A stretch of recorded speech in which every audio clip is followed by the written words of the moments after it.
CAFKA.21's theme, Everything Not Saved Will Be Lost, invites us to reflect on our everyday practices, our values, and our hopes.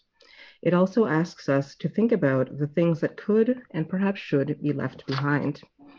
We are pleased to be presenting this screening this afternoon of Khadija Baker's Performing Community Garden.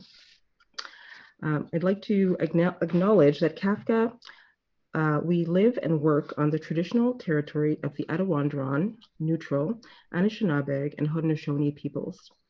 The region of Waterloo is situated on Block 2 of the Haldimand Tract, land promised to 6 nations, which includes 6 miles on each side of the Grand River. The Haudenosaunee Confederacy, also known as the 6 Nations of the Grand River, were granted this land to enjoy forever as part of the 1784 Haldimand Treaty with the British, after the 6 Nations were dispossessed of their land in upstate New York following the American Revolution. The Haldimand Tract was reduced to less than 5% of this original territory in the over 200 years since, primarily through the loss of land to encroaching settlers. The Haudenosaunee Great Law emphasizes collective responsibilities and rights, and with this, the principle of the dish with one spoon.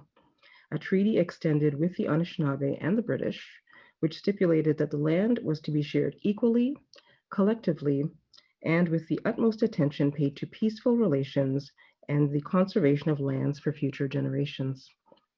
As an organization composed of individual artists, arts workers, and community members with diverse backgrounds and histories, it is always our responsibility to learn, acknowledge, respect, and uphold the treaties made with Indigenous nations, and respect the right to land and life on unceded territories whose traditional caretakers continue to resist colonial violence today. So, Performing Community Garden is a participatory performance and subsequent video work where Khadija Baker employs storytelling and memories in a reciprocal relationship with community members. Wearing a hand-woven dress designed to hold a number of plants, Baker shares a plant with a name attached to it, with participants to take home with them. The names on the plants belong to primarily civilians who have been lost or displaced through violent situations, as well as the names of survivors who have recently arrived in Canada. As the performance progresses, Baker shares memories and stories of the person the plant is named after with participants and asks that they too share the story of a loved one with her. Both live performances that you will see were filmed earlier this month. The Montreal performance was filmed at the Botanical Gardens, and the local footage was filmed here in downtown Kitchener. Baker's aim with the performance is to foster healthier relations with displaced people from the Middle East and encourage greater acceptance of different cultural values as a way to circumvent social separation and conflict. The work suggests that we not forget, but be present and reflect on the fact that even though the plant carries a stranger's name, the life the plant carries will be nourished with the care and love of its recipients as it grows. So this is a perfect project for our theme, Everything Not Saved Will Be Lost. We would like to thank the Center for Oral History and Digital Storytelling for assisting with the remote access last weekend. So we're going to share the screening now. After the screening, I will come back on, introduce Khadija, do some brief housekeeping, and then she will do her artist talk, and then we will go into some Q&A after. So please enjoy. Thank you.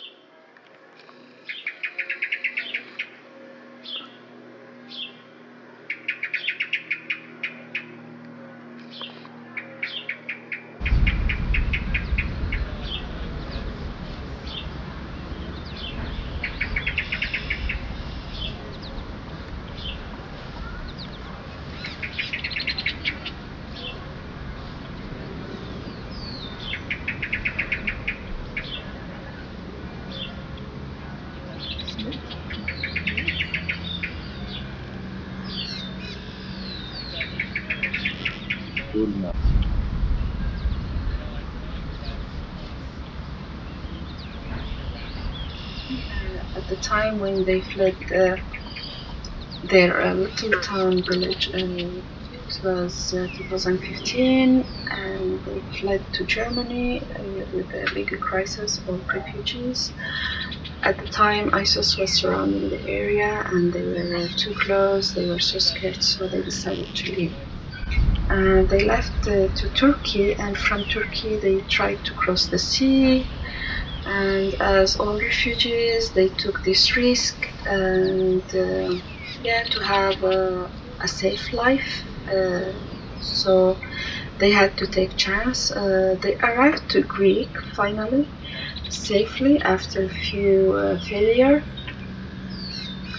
And from Greek, they walked a few days to arrive to Germany. It was more than 10 days, and because of that, it was rainy weather and it was so difficult through the forests. So they got very, very sick. They needed some support and family, so they decided to go to Norway from Germany where they arrived. And as they arrived there, they were into intensive care. They decided to go to Norway because she has her aunt there. But after they recover, Norwegian government did not accept refugees, so they deport them to their first destination, which was Germany, and they had some difficulties as she was crossing the sea, the forest. She doesn't even remember where she has her ID cards and all paper lost. She lost her bag. With her mother and two children was not easy. So they asked her family to send them replacement, but the German government and the court did not accept this paper because at the time ISIS was controlling the area. So there was no official government at the time, and their lawyer was so good and they knew about this already. They had this experience after the Second World War, and when, like with the Jewish situation, who have fled and lost paper. So based on the past experience, he was able to approve their paper and IDs, the replacement one. So finally, they got their permanent residency, and they decided to stay there for. Anyway, it was not a decision; it was not a choice. It was their safety was first. So. They're all right in there.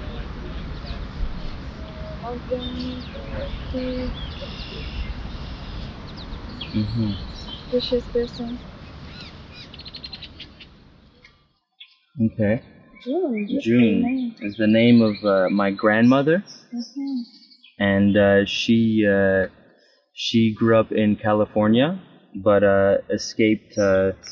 She left the United States during McCarthyism, when they were persecuting people who were considered un-American, because she was helping indigenous people in the United States, and at that time period that was considered like communist, even though she's not communist. So she escaped. She left and traveled with a philosopher across northern Africa for a while, and then ended up in Switzerland. And she wanted to go to India, but she started her new life. And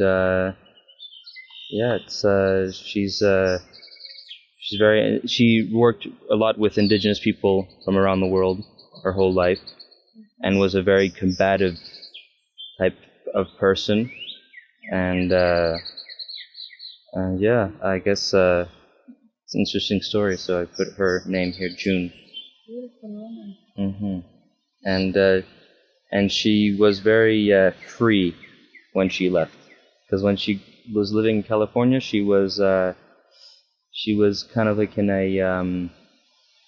a very intense relationship. And in those days, like in the 50s, people were living in the suburbs and homes, and she couldn't stand it anymore, so she left.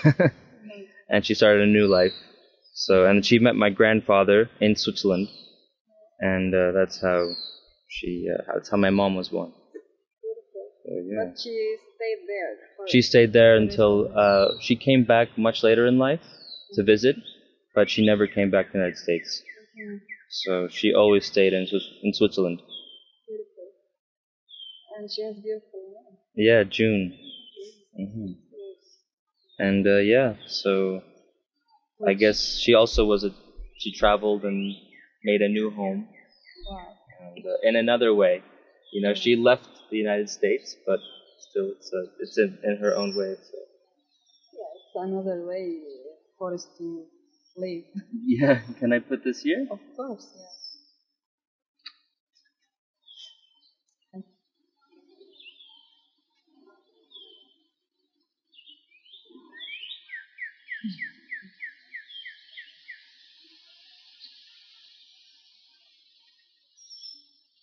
Let me find it. Maybe this one. Yeah, maybe this should go. There's two names. Okay. Do I give one here? Yes, sure. Okay. Let's go. Honey. Honey.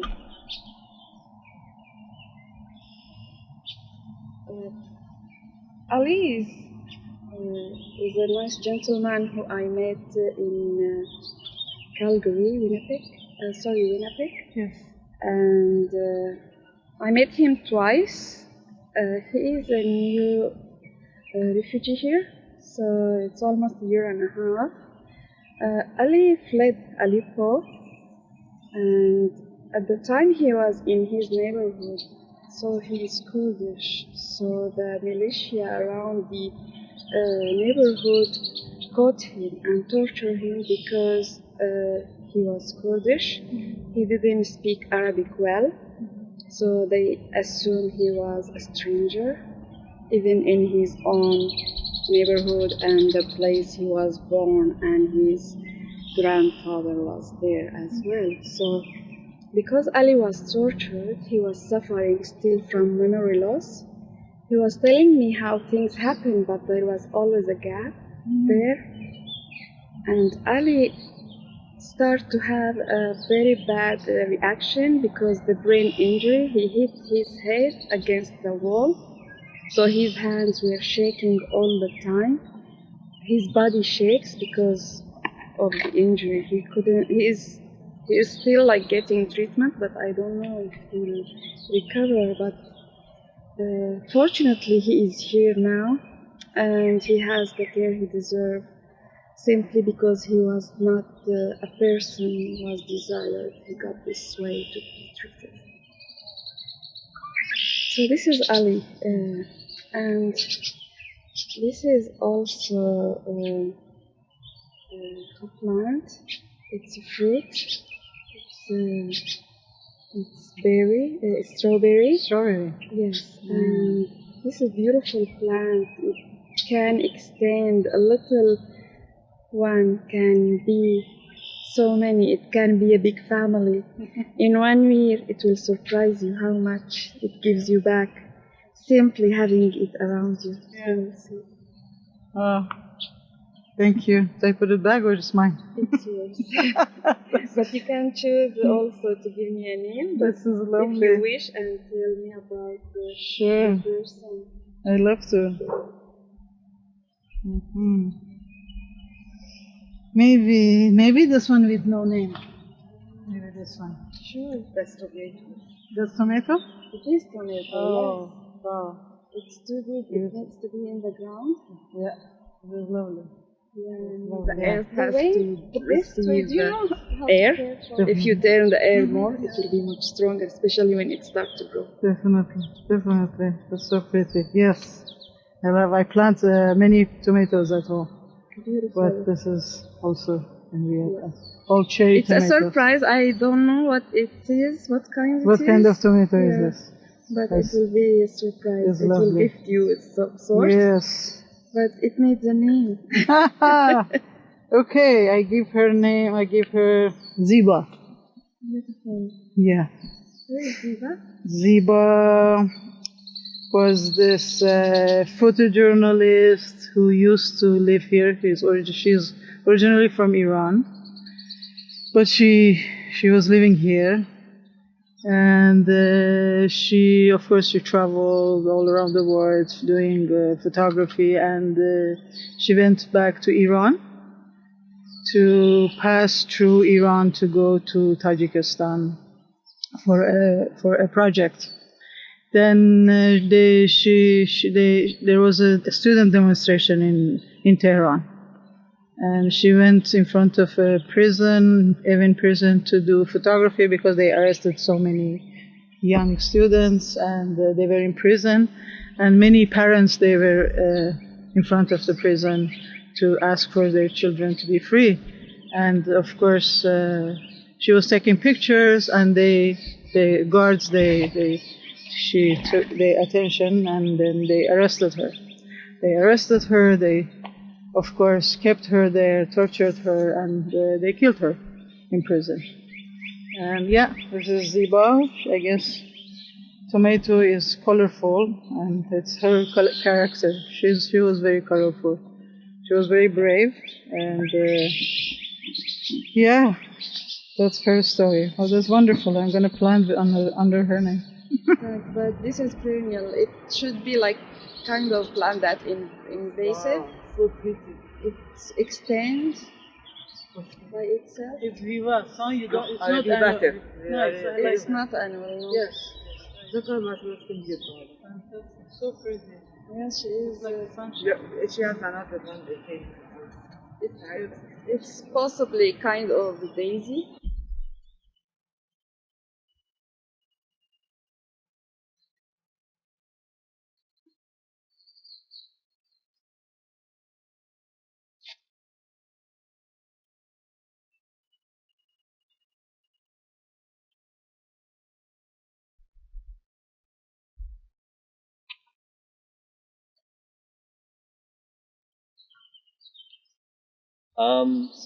So I mean, as a woman, she did not get to choose who she was married to. It was all decided. My grandfather passed away before my great grandfather did. My grandmother was responsible for all her children, so she really didn't have the time to mourn for her loss during the time. I asked if it was painful, and it was, but she said if you cling on to those things, you wouldn't survive at the time. So she went through a lot, and she's a very strong woman. She's 85 but still standing strong. So I'd like to offer her name to you. Beautiful. Uh, Her name? Her name is Pilla. Penlan. Yes. Penlan. Let me see. Okay, I think that one says it. What a beautiful name. What it means? I don't know actually. It's because a lot of Korean names are based on Chinese characters, and so unless you ask, like you don't really know. But I think Lan is usually based on the Chinese character, especially for women. It's usually goes with the character of flower. That means flower. So I'm pretty sure it's supposed to be that, but I can't say for sure. But yeah, I'm pretty sure that should be it. Thank you very much, and thank you for the plant.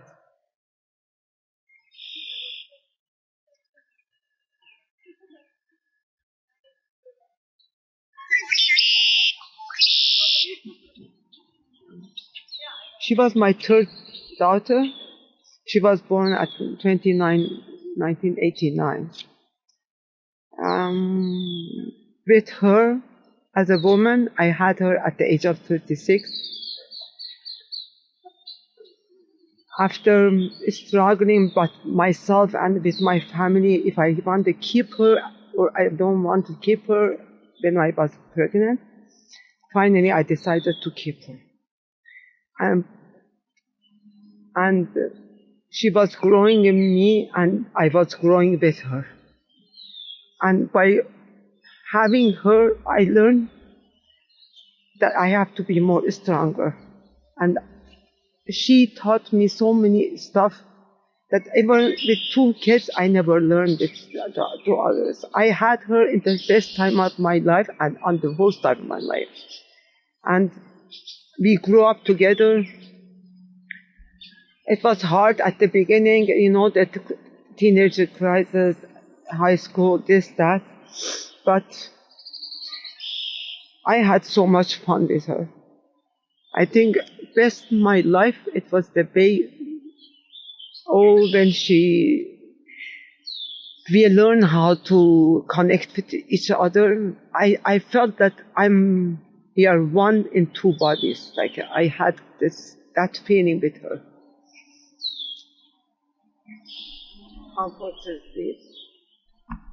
Unfortunately, she's gone, but she's always with me. I carry her always, her memories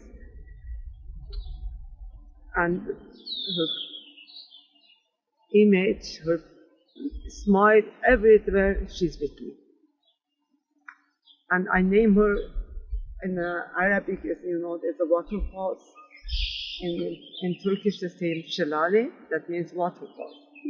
And when she passed away, a friend of mine, she wrote an article about her in the news, and she said that Shalale, she joined the waterfalls as we name her. That's it. That's beautiful. I love her name and hair as well. Thank you. Her personality. Thank you. Thank you for sharing. Thank you. I would like to get her right her name. Choose her best color, favorite color.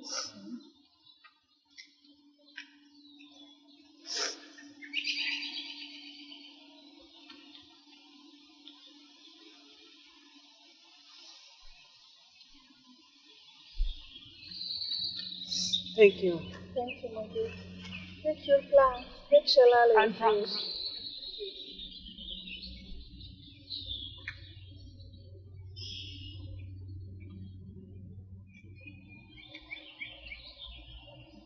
She was the most funniest person you could see. She was always making fun.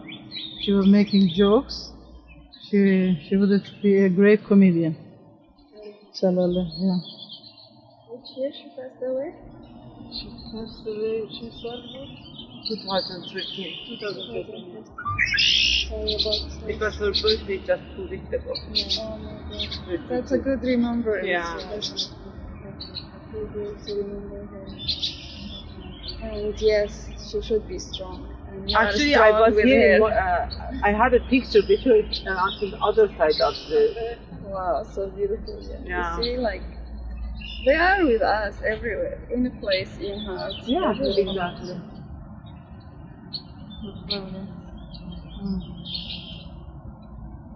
Shalal is a beautiful name. I never heard about somebody calling Shalal. Yeah, Shalom. Yeah. It's waterfall. Because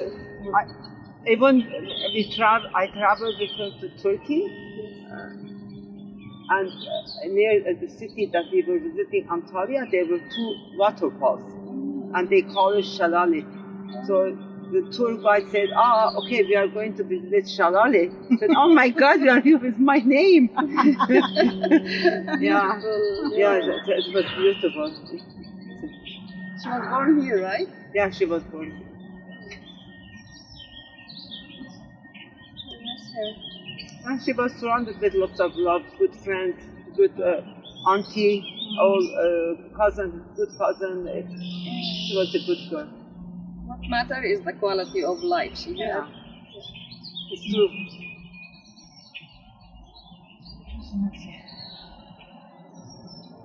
Wow, what a beautiful name.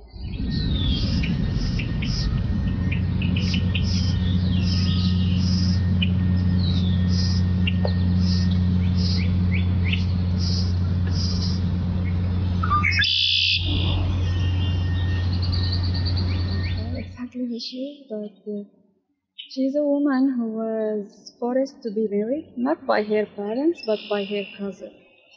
So we have this tradition, if the cousin claimed the girl, he own her. So she would not be married to another person. So she was forced to marry to him. She accepted because she wanted to save blood. Yes. But after marriage, because she was so beautiful, he was so jealous. He would always make a problem if she put a little makeup or she wears something that makes her very beautiful. She was a working woman. She was a teacher. He was a teacher too. He was supposed to be educated and open mind. He has a lot of friends from around the world. But when it comes to his wife, he was different at home. And yeah, she experienced abuse, a lot of abuse at home. And the way she escaped, I'm not sure she was aware of that. But the way she escaped the abuse, it was her garden. She used to plant a lot of flowers. All colors of roses was in her garden. And she had also like all vegetables. So we would go to her backyard. It was a huge backyard. It used to be like a big farm, and they have a lot of grape trees. And in the garden also she had the vegetable like lettuce and things. So she would make us tabbouleh. She washed it with the water that comes directly from the heart of the earth, from the wheel. It was so cold, so beautiful in summertime in that area, in my own home, like past home. So that was a beautiful, joyful time. Besides remembering her hard time up to this moment, she is still working woman and hard. She is almost 70, but she still works and support her family. And her husband is like useless, just depending on her. And still abusive. But she cannot escape because divorce is not an option for women in that region. Yes. Oh my God. Wow. I'm glad I chose this. Yeah, she is now a refugee in Gaziantep. She fled Syria when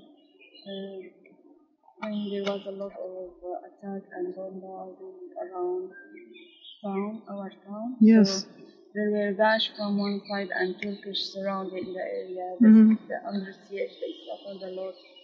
So they had to run away to Turkey. So now, yeah, she teaches there.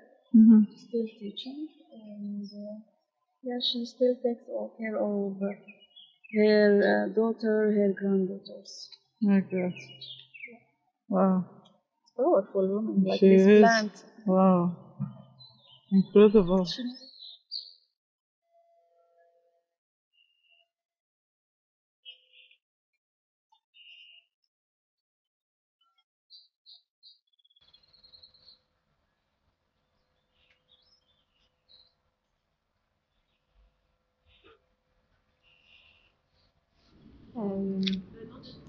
Like this one.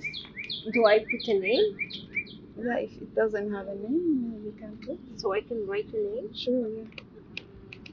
Does it have to be someone who died in Civil War? It could be anyone. It's of your choice. And you tell us about the person.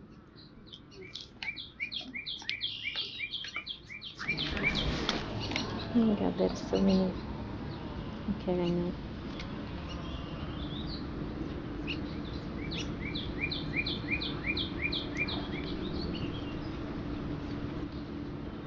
So I just put it in it.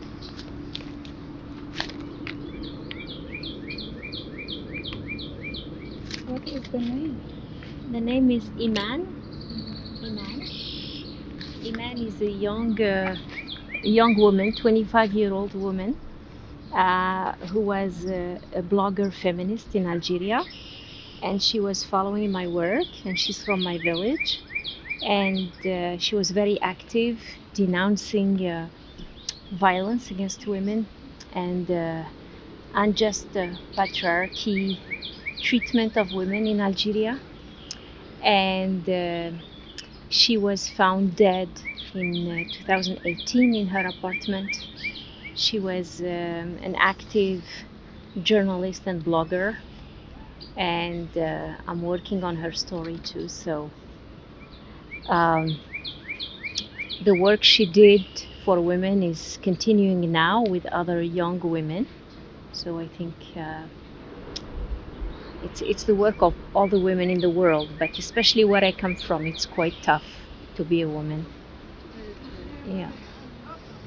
Do you know how she was killed and who killed her? Well, they say it's a gas leak, but it's a very strange way of dying, and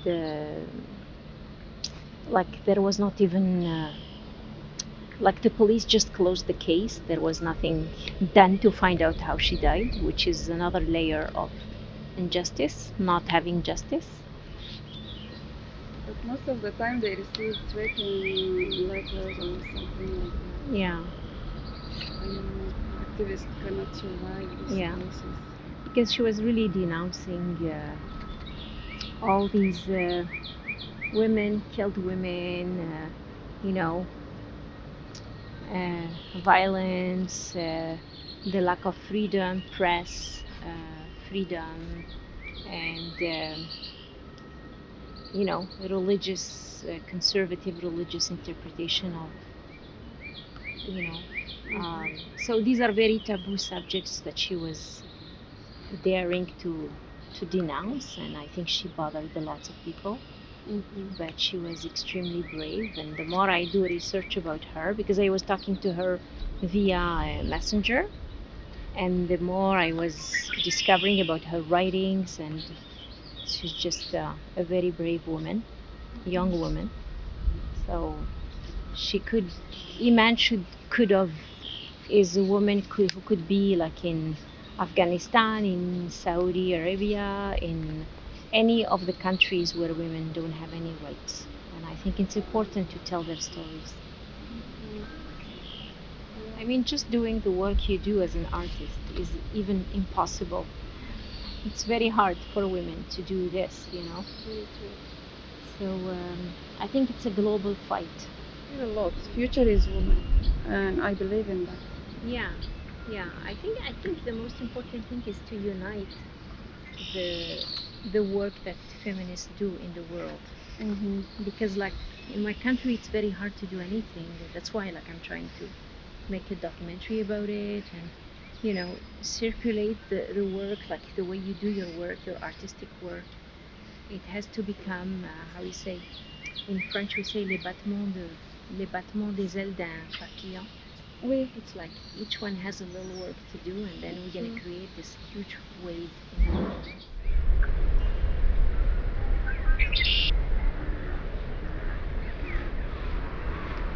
Baran is a beautiful woman and mother and stepmother. She married a man who has lost his wife and older daughter who was 7 years old. She married Baran married this man and considered his family her own, because herself she has lost her all family members. Baran now she is here, but she kept looking for the mother and for the mother and daughter for all this time. They only found the daughter, who is 15 years old now. The daughter they found, she was moving from place to place and from home to home. She was sold between ISIS people and sold in between cities. So finally she ended up in Baghdad, and one of the neighbors reported that he suspected she was Yazidi. And when the police rescued her and to save her, the kidnapper who bought her commit suicide because he couldn't face the consequences and the cruelty he had committed. And she is here now with her stepmother, who was really happy to see her and get her new family together. The only thing that was important and remaining for her is to see the dead bodies buried properly. She said, we have all our family and community members killed and massacred, and they deserve to be buried properly. And she wished one day she would visit them and pray for them in a safe way.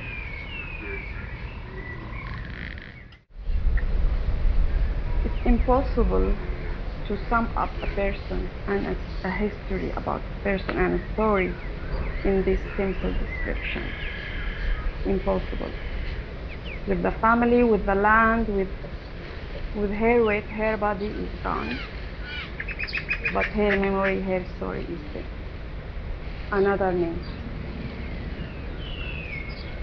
Mary Norma, Mike. She is missing since February 22, 1964. Year of birth, 1941. Age of disappearance, 22. Gender, female. Biogroup, indigenous. Eye color, black. Hair, black. Height, 163 centimeters. 5 feet and 4 inches. Weight, 68 kilograms and 150 lb.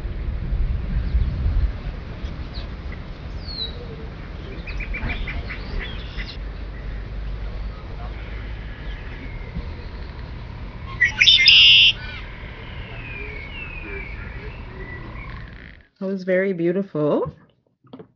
Before I introduce Khadija, I'm just going to quickly go over the our community guidelines.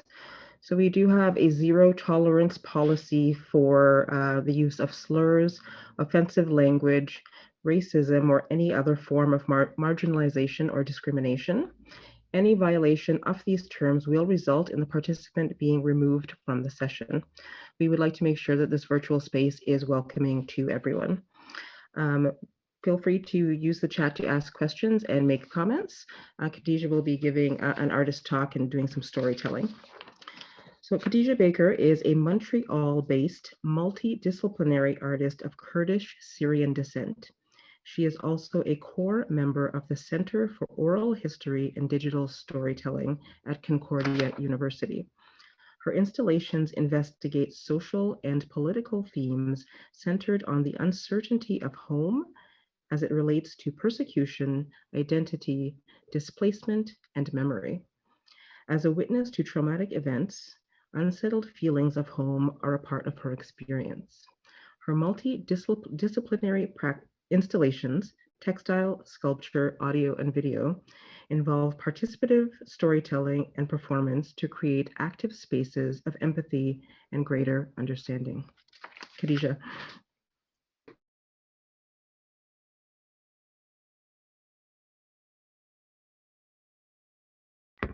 Okay, anyway.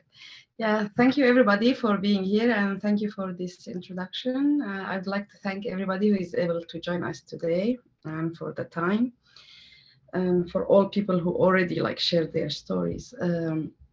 It's so important for me to mention that this project is not about going back to nature. So the nature was there just as a matter of surrounding environment. So I wanted to tell you about, let's go through the theme, the names I changed.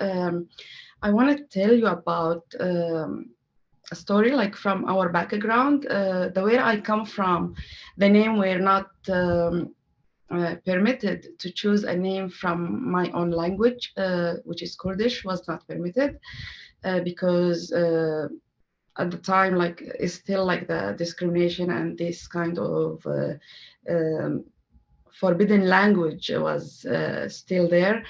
So the choice of names as Kurdish was not allowed, as the moment they accept the name, they accept the language, they accept the culture, they accept the existence, our existence. So for us, it was confirming who we were, but for the government also, it was the same thing, but they didn't want us to be confirmed as different. So we were just considered as a minority or as a stranger. So it's just to draw attention that how much it is important, the name.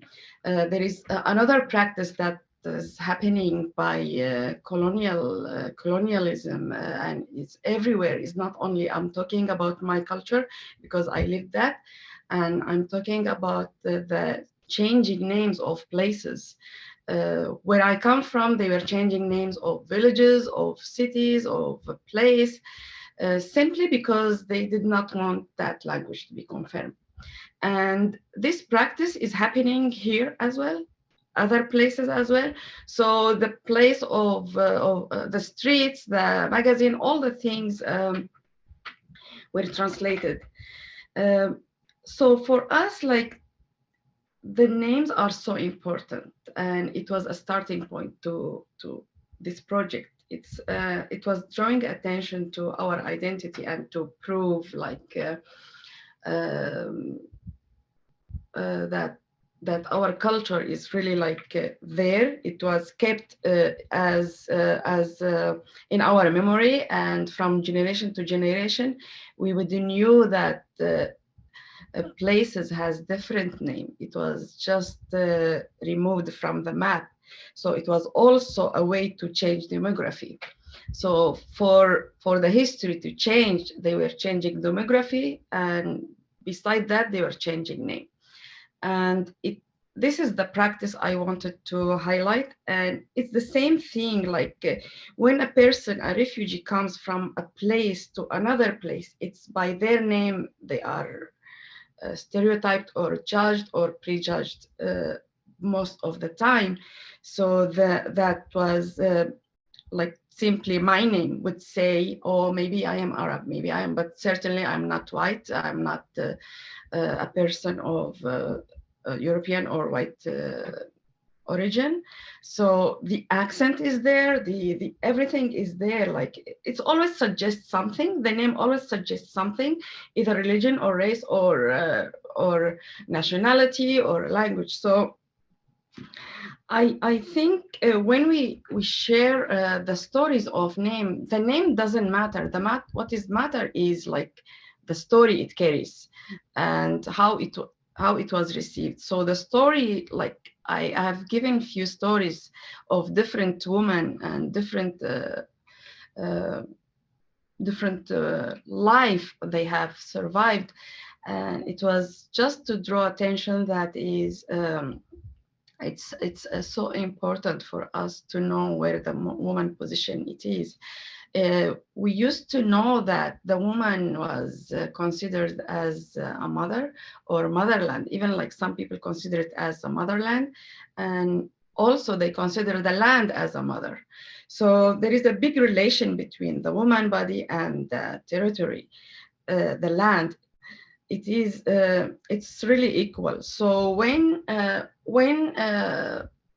abuse happen or violence happen, the first target is a woman, because to confirm the domination and the power, you have to break something. You have to own something. So they try to own the woman body. The dominant power always tries to own the woman body or destroy it or kind of break the base of the family. The base of the family is base of the society and the culture and everything. So they start with the woman, and it's very important to go from that. The communities of different people, they have survived that. And the most recent example I can tell you about the Yazidis. Yazidi are like the original people in Iraqi mountain. It's called Sinjar. They are just a few people left from this community, about 500,000 people, and they were the first target by ISIS, who were really like kind of terrorist movement that was trying to occupy the place and claim the land, and they wanted to do this. I don't know exactly what they want, but I know they were distracting the daily life, the usual life these people enjoyed, and they chose this because they consider them the weakest, and since they have survived a lot of genocide, they were target as well because they were unprotected. So for them, the way they did it, they kidnapped the woman and they used them as a weapon to break that society. So who is surviving or who was able to escape, they will be destroyed because they kidnapped the woman and use them as sex slave, and they use them as to serve their own agenda. And this way, like I don't want to like focus on ISIS as like the power, but also I want to focus on the woman, the survivor. That's why like woman like Baran, the woman I have met, is very important, because her own desire was like to bury the dead people properly. And if they are not buried properly, then you don't acknowledge the genocide. You don't acknowledge the breaking of that place.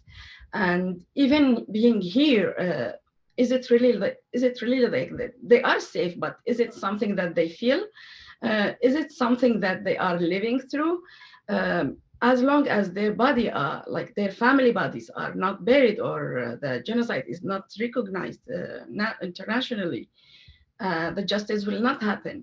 And if justice does not happen there, it won't happen here. Uh, how do we ask?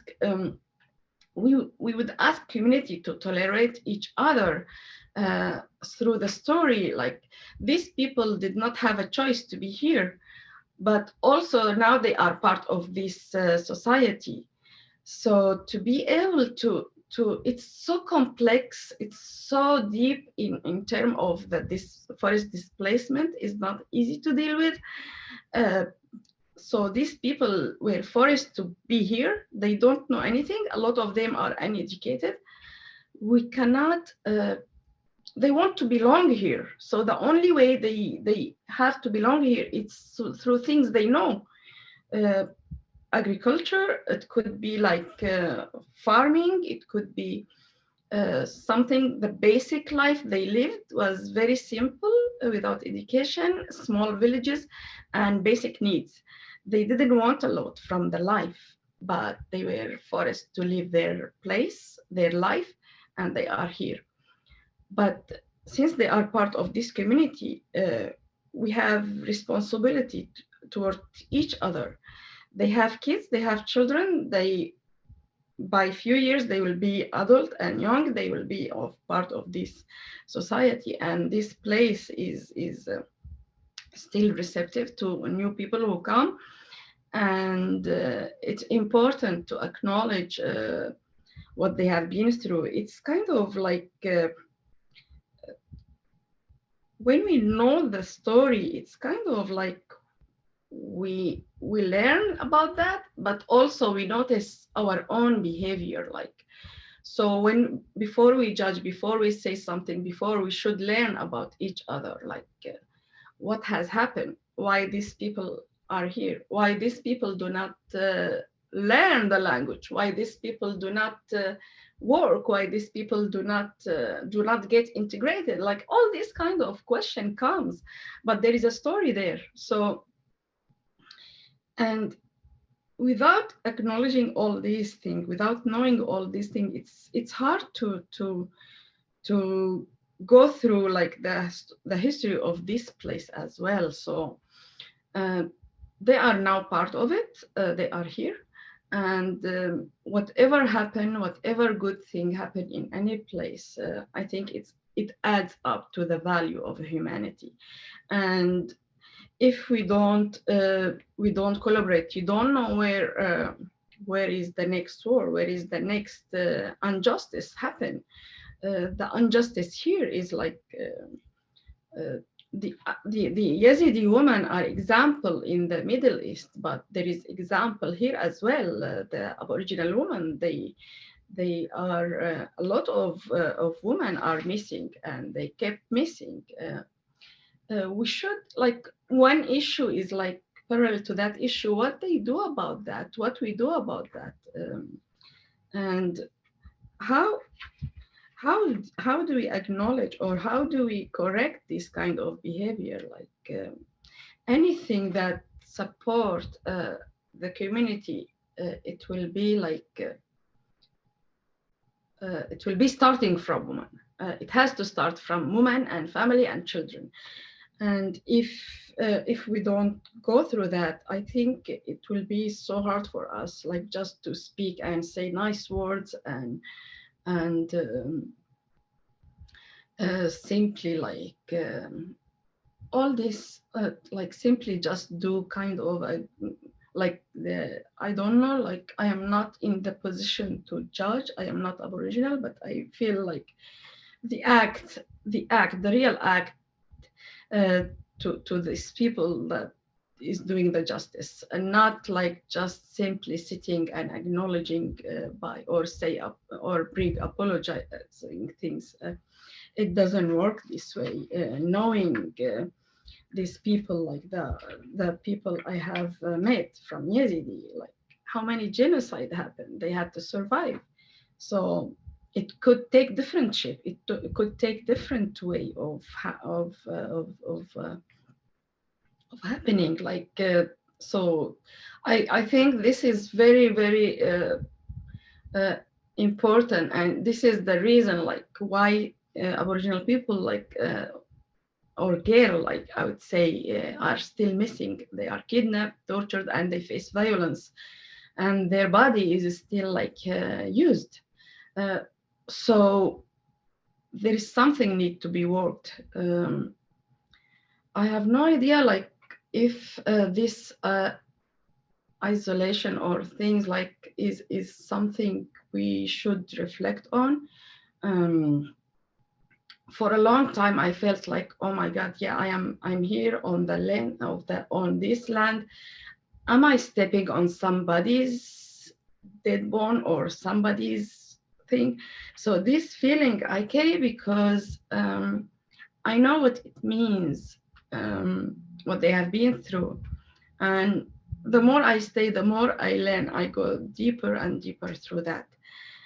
um, I think like this connection between one community and another, it won't happen without sharing the stories. Without they are the key. Like you got one little brief story about some person, it's like you are given a key to that family, to that person, and to that society, to that people's community or origin. So you got the key, and what you do with that key is is the real act that happens. So how much we learn, I know from myself, I need to learn a lot about other community, a lot of things I have learned here about other people, and we have opportunity to know the world we are living through here. Like this multicultural and a lot of people surrounding us. It's a great opportunity for us to look to the world and to learn about it. And if there is injustice, we need to work on that. And as you see, just just a few weeks ago, we had this mass grave of the children. So they were taken out away from their mothers. So there was a denial to these females. They were not able to raise these children. So this was breaking this family. Like it was a real break to this family. What else? What is most or what is more violent than this? Just taking away a child from a mother and saying you are not able to raise this child, or you are not civilized enough to raise this child. So, and this comes certainly from differences of value, of culture, of daily behavior. So, and what is the who say what is the best or civilized thing? Who said that us carrying this many or carrying this many digital thing around us is civilization? Civilization, it comes back, if you go, it has to be moral. Like to be civilized, you have to develop morally, not developed in the way you live. So if the moral does not develop and become better, then I won't consider it civilized. And when we accept each other and differences, like simply, like I bring example, like the moment I arrive here, if I say I am Muslim or Arab and Muslim, like as if it's one thing, like one frame and one image. It's not like, it's not about like we don't see the difference, but it is because of unknowing, and without knowing, it's easier for us to stereotype. It's easier for us to say, oh, Khadija is Muslim name. Khadija comes, oh, okay, she is Arab, she is like that. It's kind of erasing everything. And like, if somebody tell me that, that means they don't know it. It has nothing to do with me. I know who I am, and I know where I come from. I know if I've practiced my religion or not, or I don't care about religion, or I care. These are things like very personal. So to break this frame, it's like seeing each other, learning more about each other. There is one not unique thing to look at a person. The person is rich, like it's a lot of color. It's a range of vivid colors, I would say, because the person changed, the person live is not isolated. When I do art, I am not alone. I never do art alone. I always do it with something, inspired by something, inspired or learn from a certain culture. It could be my culture, could be another, from people around me, from daily life, from every single thing in this life contribute into art. And it's the same thing. You live in one place, it's the place that contribute, the environment.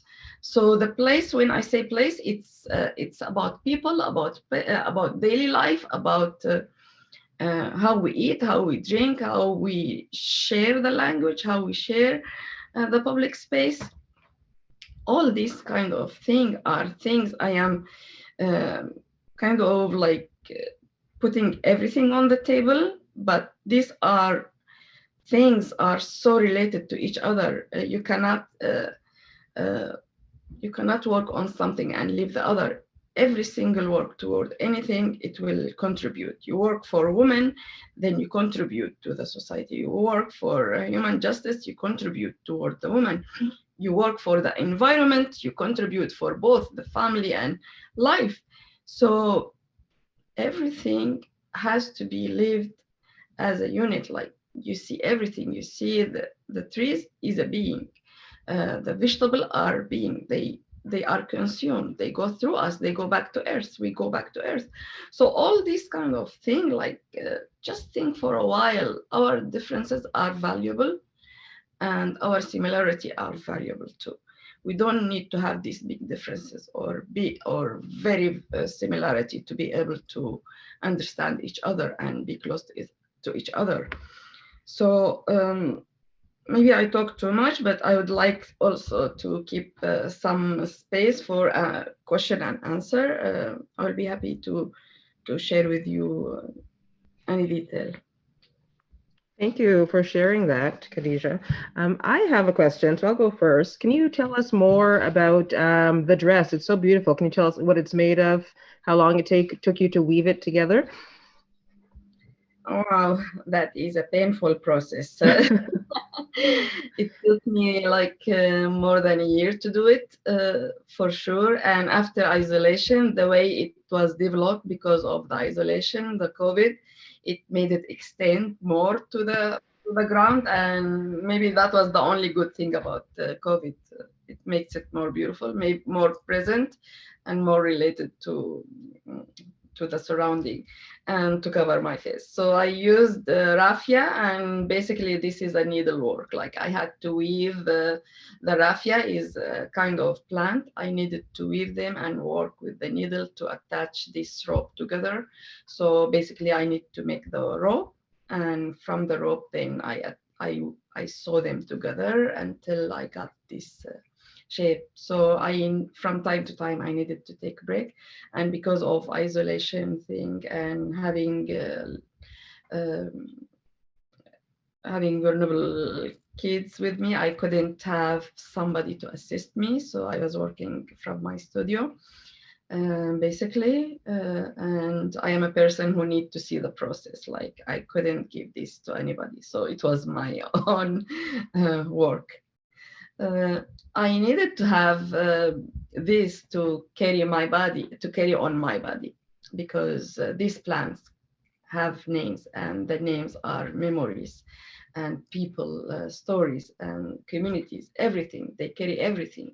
So to put this on my body, actually it contained me. It contained my body. It wasn't like heavy load. It was the opposite. It was something that was helping me to stay, to survive, I would say, this difficult time, and also to keep thinking about these people, like whatever suffering it is, like there is something need to be done. So for me, it's my contribution to this suffering. It will be like this work and sharing the stories. And I believe like it's one of the most important thing to share the stories. It's as I told you, it's a key. It's a key to the world. So the dress was not simply an attraction point. It is attracting for sure when it's in a public space.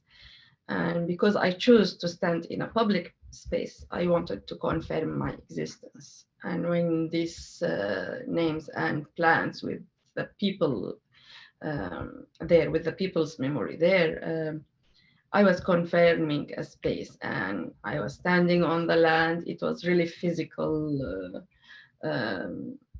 thing to do. So I wanted to occupy that space. Thank you. So we'd have some thank yous. Thank you for sharing. That was so great. That was beautiful. Thank you. Thank you.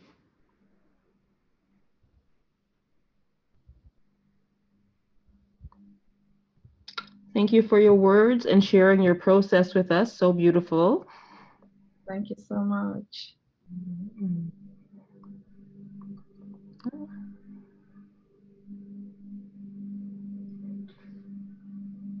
Oh, don't be shy. If you have a question, put it in the chat, or you can turn your camera on and ask Khadija yourself. Yes, please, the cameras. I want to see you guys. If you wish to share a story, you're welcome. Yeah, we have a question. Who were the participants from the video? Were they the people from Montreal? Were they people that you knew? I put the call out, and people who responded, yes. One of them is my friend. Two of them, like one close friend and one like a person who I worked with, but the rest like people who came toward me. And because of isolation, I was not able to bring too many people. Botanical garden like put very hard conditions not to bring more than a few people around me. So basically, whoever like first answered my call, I took the first people. So it was a democratic way to participate, and they are local from Montreal, but certainly many of them, like me, were refugee one day. Thank you. Somebody is mowing the lawn out here, so just bear with me if you hear mowing noises. I'll mute my camera after I ask the question. Michelle had a question. Hi, just quickly. Hi, Khadija. Will you be performing this again? Yes, I am starving to do it in a public space without restriction, because the way I build it carry this like kind of protection, especially the distance. I planned to keep the distance 2-meter thing.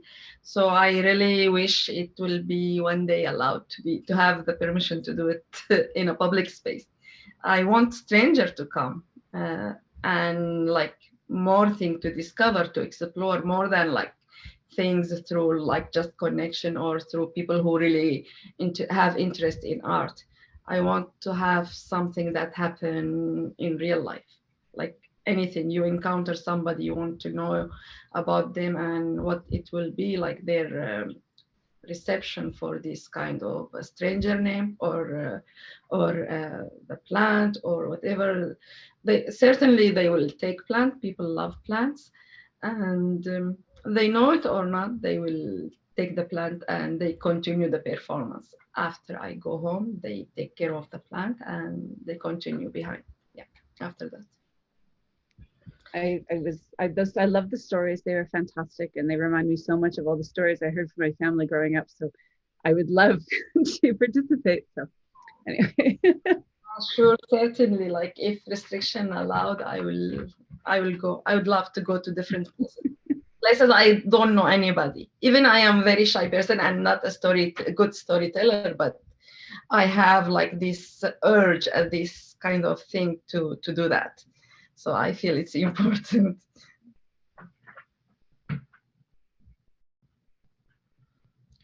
If you have any question or a story to tell, I will be happy to hear or.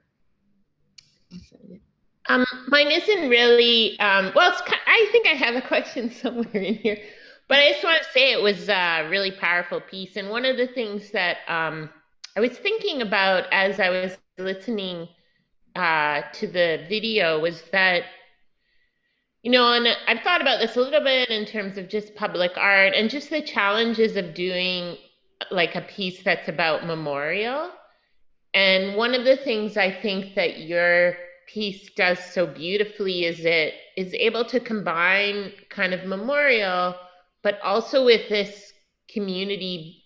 I don't know, I don't want to use the word building, but that there's a community aspect that's also about care and growth, that it, because I think one of the things that can be challenging is to navigate that space between acknowledging and recognizing trauma, but also that, you know, a person's larger than just that, right? And so one of the things that came across, of course they are, right? But I think sometimes like there's this burden around trauma that it overcasts everything. And, you know, that it's just a hard space to figure out, like, how do we acknowledge and recognize and kind of be aware of how these things carry, like that, you know, they don't get cut off, right? They carry on.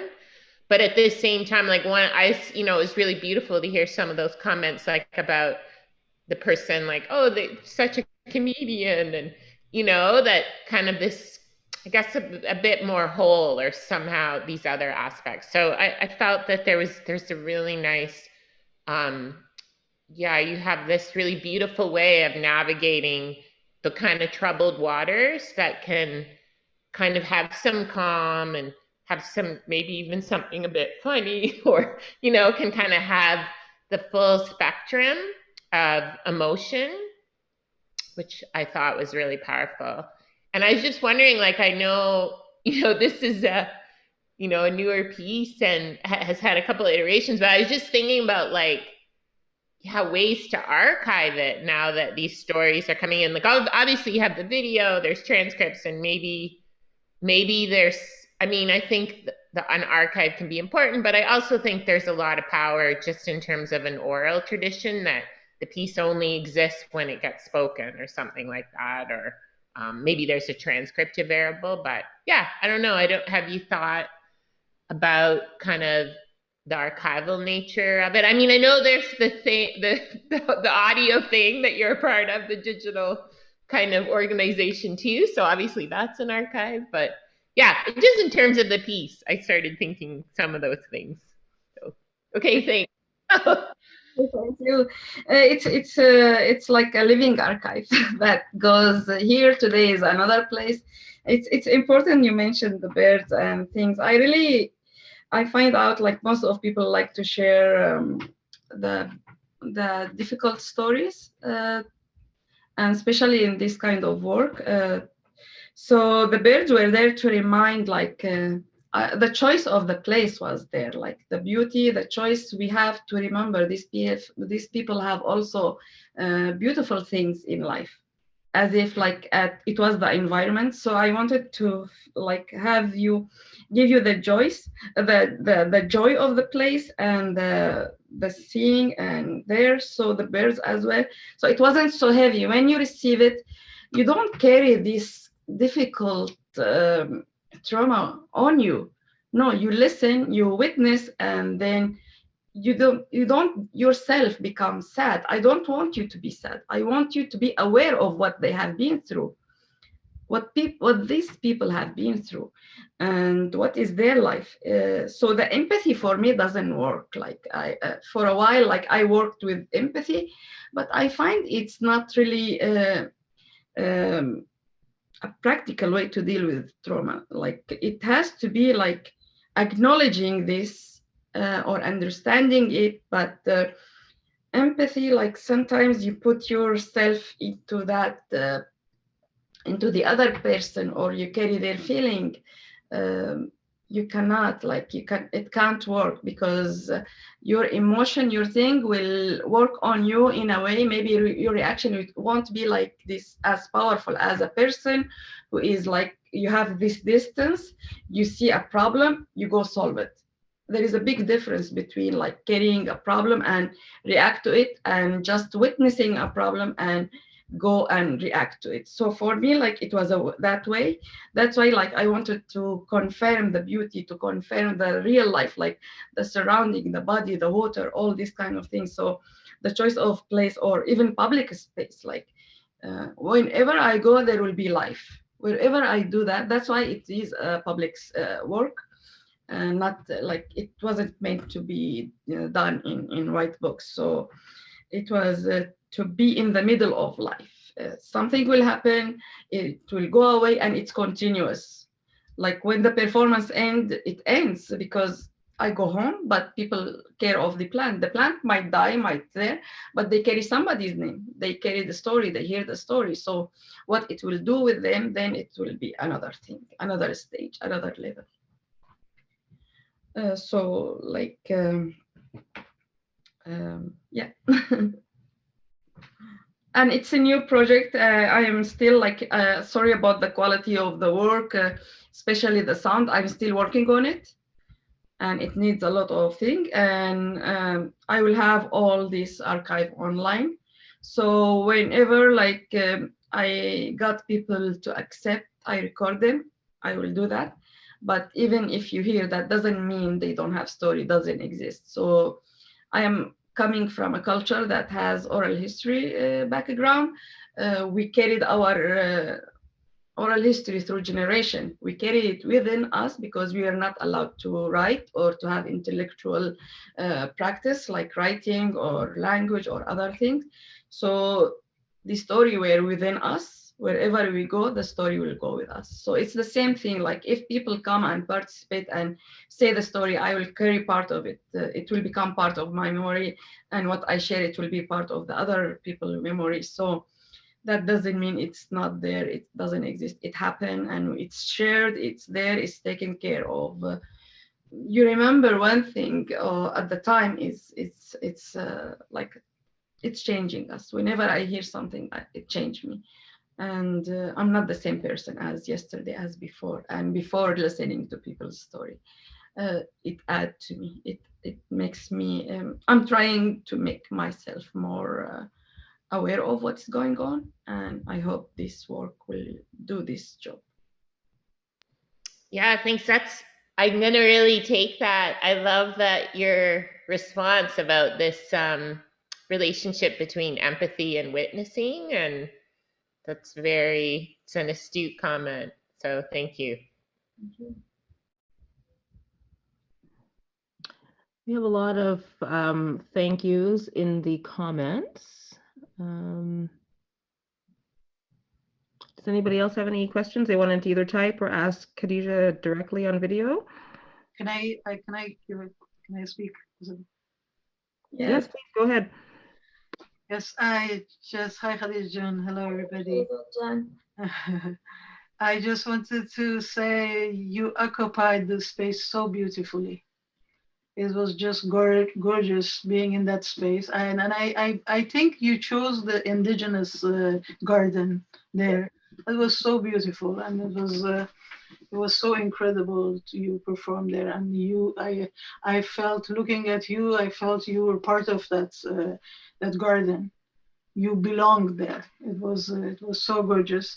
And as I know Khadija for quite a while now, I'm lucky to be to know her. And her work is, I feel, her work is not just only based on trauma. And she also talked about it. It is important.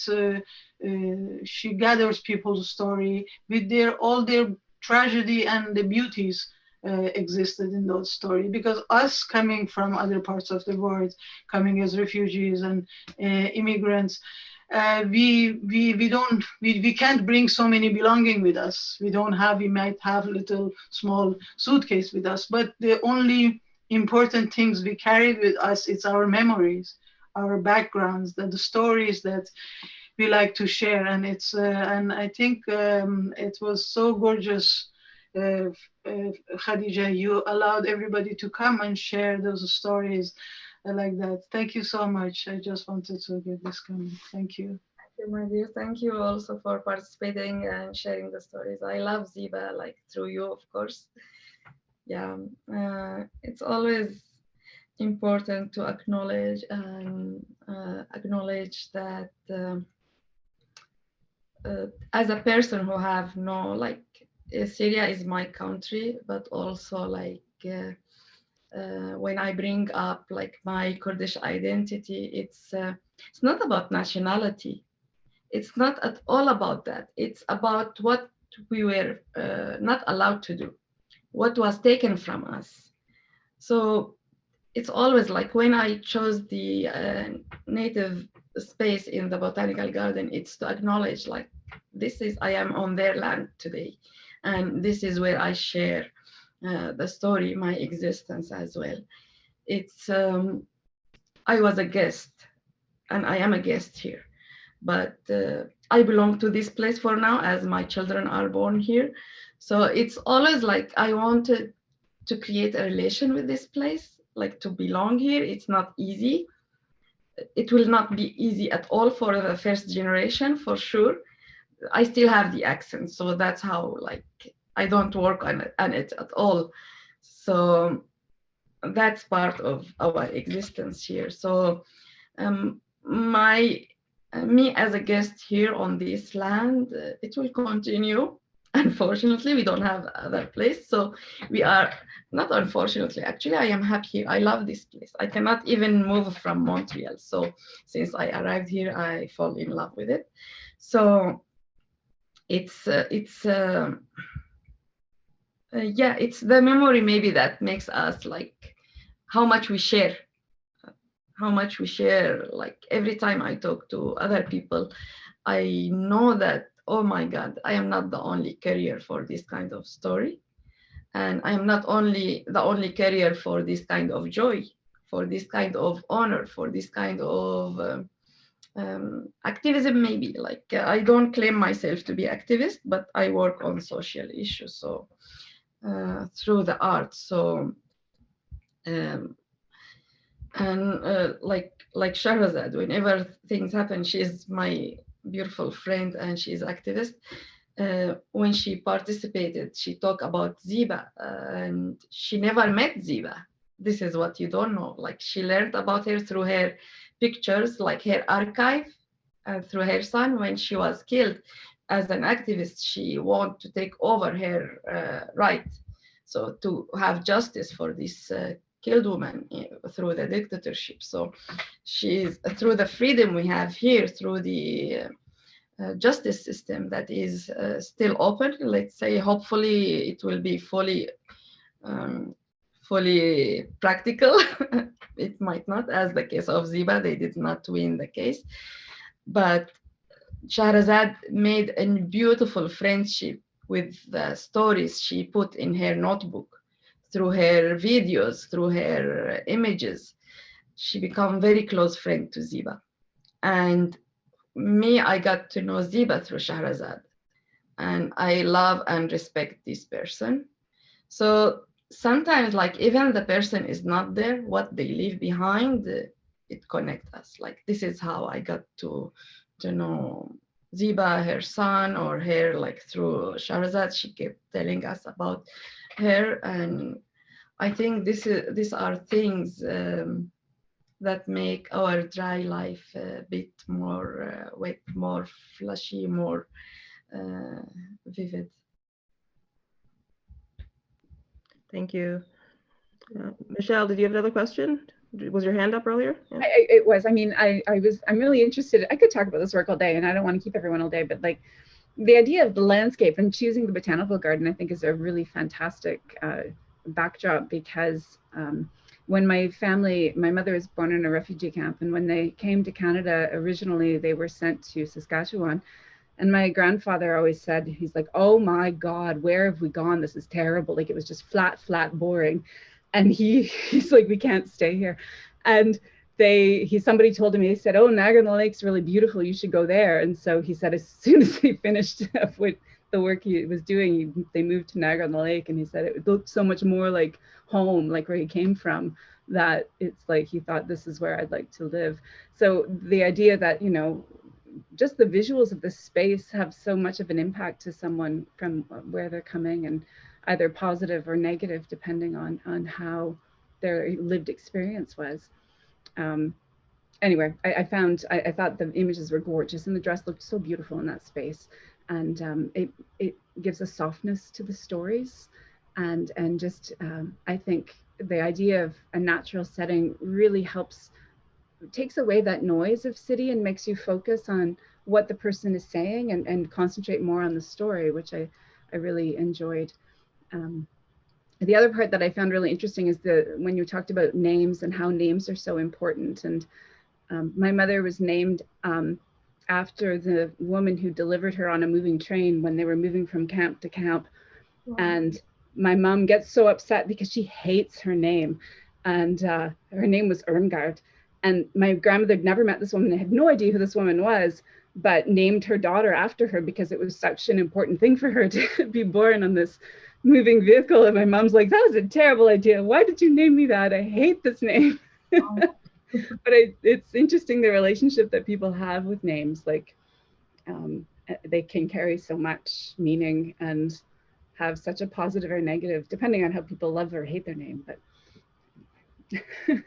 for sure, they are more than just simple names. Yeah, they always every name has a story, so it's yeah, it's more than like I love the sound. Sometimes it's the beautiful sound, sometimes it's the meaning, sometimes because it's after somebody they love, the parents choose certain name. So it's amazing how names are important, and what they play in the life. We have some more thank yous for sharing your story and your work in the chat. Are there any more questions? And there will be archive also for this project online. Could be sound or video and images as well. Oh, that's great. I think that's it for questions. So I would like to thank everybody for joining us today. I'd like to thank Khadija for sharing her beautiful work and her stories. If you would like to find out what other programming we have going on for the duration of the biennial, please check our website. It's CAFKA.21.CAFKA.org. And thank you, everybody. Enjoy the rest of your afternoon. Thank you. Thank you so much.